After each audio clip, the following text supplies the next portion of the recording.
Hi hello friends, అందరూ బాగున్నారండి? నేనైతే చాలా బాగున్నానండి.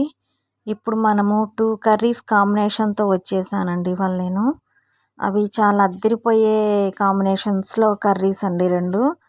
అందరూ ఇష్టపడే కర్రీస్ అండి. ఈ కర్రీస్ అంటే చాలా ఇష్టపడతారు అందరూ. వద్దు అనే వాళ్ళంటూ లేరండి. ఆ కర్రీస్ వచ్చేసి పప్పుచారు ప్లస్ బంగాళదుంప ఫ్రై అండి. ఆ 2 కాంబినేషన్స్లో చేసుకోబోతున్నాం ఇవాళ మనం. దానికి కావాల్సింది ముందు కందిపప్పు అయితే నేను కడిగి పొయ్యి మీద పెట్టేసుకున్నానండి. ఎసురు పోసేసుకొని నాకైతే 6 5 6 అట్లయితే మామూలు పప్పు ఉడికిపోతుందండి. ఇప్పుడు దీనికి వచ్చేసి ఏంటంటే మనకి మెత్తగా కావాలి కాబట్టి నేను 7 విజిల్స్ దాకా పెట్టుకున్నానండి. బాగా మెత్తగా అయిపోయిందనమాట.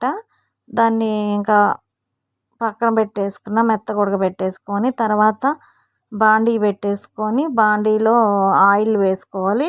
హీట్ ఎక్కిన తర్వాత తిరగమాత, కరివేపాకు, చిన్నుల్లిపాయ ఇవన్నీ వేసుకోవాలండి. వేసుకొని కొంచెం అటు ఇటు తిప్పుకోవాలన్నమాట. తిప్పుకున్న తర్వాత దాంట్లో నేను కొన్ని ముక్కలు ప్రిపేర్ చేసుకున్నానండి. కొన్ని ముక్కలు ఏంటంటే అవి టమాటా, వంకాయ, ఉల్లిపాయ, పచ్చిమిర్చి ఇవి నా దగ్గర ఉన్నాయి. ఇంతవరకే నేను కట్ చేసి పెట్టుకున్నానండి. మీ దగ్గర ఇంకా ములక్కాయలు, దొండకాయలు, బెండకాయలు ఏమున్నా కానీ మీరు ఏ ముక్కలు వేసుకోవాలంటే అవి వేసుకోవచ్చు. నేనైతే ఇంతవరకే వేసుకుంటున్నానండి. ఇవైతే ఇప్పుడు తిరగమాత ఏగిపోయిందండి. తర్వాత నేను కట్ చేసి పెట్టుకున్న టమాటాలన్నీ వేసేసుకున్నాను అన్నమాట. అవన్నీ వేసుకొని అటు ఇటు తిప్పుకోవాలండి. నేను వేసుకుంటున్నాను. వేసుకొని కలిదిప్పేసేసి నేను మూత పెట్టేసుకున్నానండి. 10 మినిట్స్ తర్వాత మళ్ళీ మనం మూత తీసి చూడాలండి. చూస్తే టమాటా, ఉల్లిపాయ ఇవన్నీ మనం వేసిన ముక్కలన్నీ మగ్గిపోయినాయండి. ఇప్పుడు నేను చింతపండు నానేసుకున్నాను అనమాట ముందు. చింతపండు మీరు ఏంటంటే పులుపుని బట్టి నానేసుకోండి. మీరు పులుపు ఎక్కువ తింటే కొంచెం ఎక్కువ నానేసుకోండి, తక్కువ అయితే తక్కువ నానేసుకోండి. మేమైతే పులుపు తక్కువే కాబట్టి నేను తక్కువే నానేసుకున్నానండి. ప్లస్ ఏంటంటే పప్పు కూడా నేను కొంచెమే పెట్టుకున్నాను కాబట్టి పప్పుకు తగ్గట్టు కూడా నానేసుకోవాలండి. వేస్ట్ అయిపోతుంది. పప్పు తక్కువై పులుసు ఎక్కువ అంటే వేస్ట్ అవుతుందండి. అందుకని పప్పు తక్కువే పెట్టుకుంటాను కాబట్టి పప్పుచారు తక్కువే నేను దానికి తగ్గట్టు నానేసుకున్నానండి. పులుపుకు తగ్గట్టు నానేసుకొని ఇంక దాంట్లో నేను పిసికేసుకొని చింతపండు పులుసు పోసుకున్నానండి. దానికి తగ్గట్టు వాటర్ పోసుకోవాలి. వాటర్ మీరు మళ్ళీ చూసుకొని పోసుకోవచ్చండి పప్పుకు తగ్గట్టు. నేనైతే నువ్వు ఉడకబెట్టుకున్న పప్పుకి నాకు ఆ వాటర్ సరిపోతుందన్నమాట. ఇప్పుడు పసుపు, కొంచెం ఉప్పు, కొంచెం కారం, నేను దీంట్లోకి అయితే కల్లుప్పు వేసుకుంటానండి. చారులోకనే కాదు కొన్ని కూరల్లోకి కల్లుప్పు అయితేనే మనకి టేస్ట్ బాగుంటుందండి. ఇప్పుడు దాంతోపాటు కారం కూడా వేసుకోవాలన్నమాట. కారం కూడా వేసుకొని అదిగోండి కారం వేసుకున్నానండి. కొంచెం కలదిప్పుకోవాలన్నమాట. ఇప్పుడు పక్కన పెట్టుకున్న పప్పు అవి మెత్తగా రుబ్బుకోవాలన్నమాట. అది అక్కడ పొయ్యి దగ్గర పెట్టుకొని రుబ్బుకోవడానికి నాకు ప్లేస్ సరిపోలేదండి. అందుకనేసి నేను పక్కన పెట్టేసి రుబ్బటం వల్ల ఆ పప్పు ఎంత మెత్తగా రుబ్బుకోవాలో రుబ్బుకున్నానండి నేను పప్పు గుత్తి పెట్టి. అది వచ్చేసి మీకు వీడియో దానికి రాలేదండి నాకు. అందుకని నేను అది పెట్టి ఆ పప్పు కుక్కర్ అక్కడ పెట్టేసి పప్పు ఎలా నలుపుతున్నానో చూపించడానికి నాకు అంతవరకు వీడియో రాలేదండి. అక్కడ ప్లేస్ కూడా లేదు. అందుకనేసి నేను పక్కన పెట్టేసుకొని రుబ్బేసుకొని ఆ పప్పు నేను పులుసులో వేసేసుకున్నాను అన్నమాట. వాటర్లో ఇంకా చింతపండు పులుసులో నేను వేసేసుకున్నానండి. చూడండి నేను ఎలా వేసుకుంటున్నానో ఈ విధంగా వేసుకుంటున్నాను అన్నమాట. అదిగోండి నేను ఆ విధంగా వేసుకున్నాను. దాంట్లో వేసుకొని ఆ పప్పుకి నాకు ఆ వాటర్ సరిపోతుందండి. చింతపండు పులుసు ముక్కలు వాటరు నాకు అంతవరకు సరిపోయింది. కలిదిప్పేసుకొని మూత పెట్టుకోవాలండి. తర్వాత మళ్ళీ ఒక 10 మినిట్స్ తర్వాత తీసి చూసుకుంటే ఆ విధంగా మనకి పప్పుచారు రెడీ అయిపోయినాయి కూడా అండి, మరిగిపోయినాయి. చూడండి తక్కువ టైంలో పప్పుచారు ఎలా ప్రిపేర్ చేసుకోవాలో చూసాం కదండి. ఇప్పుడు దానికి కాంబినేషన్ బంగాళదుంప చెప్పా కదండి. ఇప్పుడు ఆ బంగాళదుంప ఎలా ప్రిపేర్ చేసుకుందామో చూద్దాము వచ్చేయండి. దానికి మళ్ళీ బంగాళదుంప కర్రీకి వచ్చేసి నేను బాండీ పెట్టుకున్నానండి. బాండీ పెట్టేసుకొని డీప్ ఫ్రైకి ఆయిల్ పోసుకున్నాను అనమాట. ఆయిల్ హీట్ ఎక్కిందో లేదో చూసుకోవాలి. Oil heat ఎక్కిందండి. డీప్ ఫ్రైకి కాబట్టి ఆయిల్ ఎక్కువ పడుతుంది. ఆయిల్ బాగా కాగుతుందండి. కాగిన తర్వాత మనం బంగాళదుంపలు వేసుకుందాం. అయితే ఆయిల్ బాగా హీట్గా ఉంటుంది కాబట్టి ఒంటి మీద పడితే బొబ్బలు వస్తాయండి. చూసి జాగ్రత్తగా వేసుకుందామండి.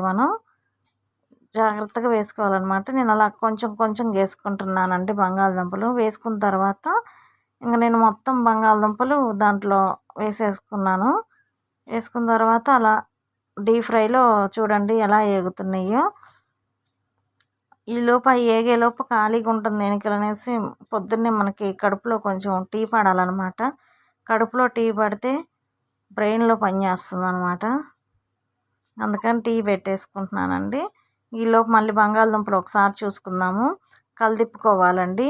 లేదంటే అడుగున మాడితే అదిగోండి కొంచెం కొంచెంగా అంటుకుంటుంది ఇప్పుడే బాండీకి. అలా అంటుకోకుండా మనం అలా తిరగేసుకోవాలన్నమాట. నేనైతే నల్ల మట్టిలో బంగాళదుంపలండి. అవి కాబట్టి కరకరలాడతాయి. లేదంటే మెత్తటి దుంపలు అయితే కనుక బాండీకి కరుచుకుంటూ ఉంటాయి. మనకంత డీప్ ఫ్రైలో కరకరలాడేటట్టు అయితే రావండి. మెత్తగా ఉంటాయి అన్నమాట. అందుకని బంగాళదుంపలు బంకమట్టిలో బంగాళదుంపలు అనమాట అండి. అవి తెచ్చుకున్నాను నేను. అవి వేపేసానండి. బాగా ఏగిపోతున్నాయి చూడండి. మనకి బాగా రెడ్ కాదు, మాడిపోయేంత ఇదిగా కాదండి. కొంచెం బ్రౌన్ షేడ్లో వచ్చిన దాకా వేపుకోవాలండి. ఆ విధంగా ఏగినాయి అన్నమాట. అవి ఏగుతూ ఉన్నాయండి. బ్రౌన్ షేడ్లో వచ్చిన దాకా ఏగాలి. ఈలోపు టీ రెడీ అయిపోయినాయి.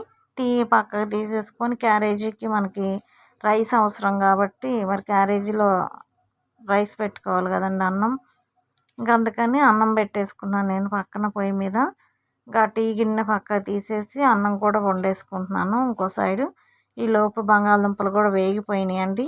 తీసి పక్కన పెట్టుకున్నాను.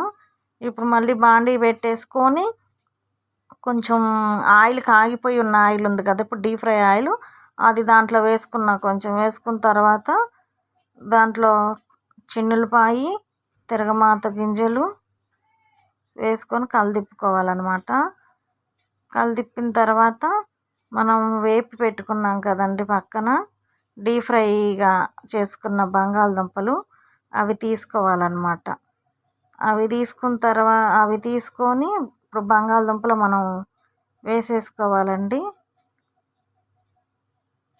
నేను వేసుకుంటున్నాను చూడండి. అదిగోండి తిరగమాతలు అన్నీ వేసేసుకున్నాం కదా. అవి వేగిన తర్వాత ఇంకా మనం పక్కన పెట్టుకున్న బంగాళదుంపలు వేసేసుకుంటున్నాను నేను. ఇప్పుడు వేసుకున్నానండి. వేసుకున్న తర్వాత అవి కొంచెం అటు ఇటు తిప్పాలండి. ఆ విధంగా తిప్పుకుంటున్నానండి. అలా తిప్పిన తర్వాత దాంట్లో తగినంత ఉప్పు, పసుపు వేసుకోవాలి. పసుపు వేసుకుంటున్నానండి ముందు నేను. పసుపు వేసుకున్నాను. కొంచెం తగినంత వేసుకోవాలి పసుపు. పసుపు వేసిన తర్వాత మళ్ళీ కలిదిప్పుకోవాలండి. తర్వాత ఉప్పు, కారం నేను దాంట్లో చిన్నులపాయ కారం వేసుకుంటానన్నమాట. ఎందుకంటే బంగాళదుంప ఫ్రైకి కొబ్బరి కారం వేసుకోవచ్చు, చిన్నులపాయ కారం వేసుకోవచ్చు అండి. చాలా బాగుంటుంది. నేను చిన్నులపాయ కారం ఉందండి నా దగ్గర.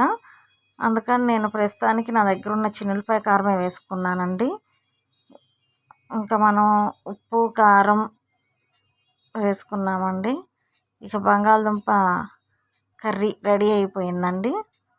చాలా టేస్టీకరమైన పప్పుచారు, బంగాళదుంప ఫ్రై రెండు కాంబినేషన్ చాలా అదిరిపోయే కాంబినేషన్స్ అండి. సూపర్ కాంబినేషన్స్ అండి. ఈ కాంబినేషన్లో రైస్ పెట్టుకొని తింటుంటే అలా నోట్లోకి వెళ్ళిపోతుందండి. అలా అంత బాగుంటుందండి.